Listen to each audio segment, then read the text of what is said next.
கடந்த ஓராண்டிற்கு மேலாக சென்னையில் மெட்ரோ ரயில் இயக்கப்பட்டு வருகிறது. இந்த சூழலில் மேலும் கூடுதல் தூரத்திற்கு நீட்டிக்கப்பட்டுள்ளது பற்றி பயணிகள் கருத்தை தற்போது அறியலாம்.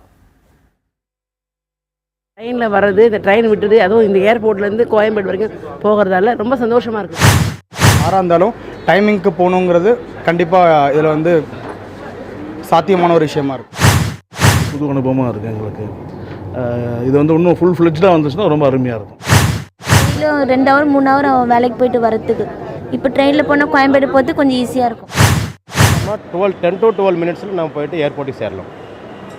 அந்த ஃப்ளைட்டுக்கு யார் கேட்ச் பண்ணோன்னா இது பெஸ்ட் வே. சீக்கிரமாக ஒரு ஆஃபீஸுக்கு கிளம்புறதுக்கும் சீக்கிரமாக இருக்கும். இப்போ ஒரு சேஃப்டியாகவும் இருக்கும். எங்களுக்கு ஈஸியாக இருக்குது, வேலைக்கு போயிட்டு வர்றது ஈஸியாக இருக்குது. போயிட்டு ட்ரெயின் இறங்கி வரேன், ரோடு கிராஸ் பண்ணாமல் இப்படியே வரதுக்கு நல்லா ஈஸியாக இருக்குது. இதில் மெட்ரோ ரயில் பொறுத்தவரையில் நல்ல வசதியான ஒரு இருக்குது. நிறைய sufficient number of persons can travel. நிறைய பேர் இதை ட்ராவல் பண்ண முடியும். அந்த அளவுக்கு வசதியாக இருக்குது. சாதாரண உள்ள ட்ரெயினை விட இதில் நிறைய ஃபெசிலிட்டிஸ் இருக்குது.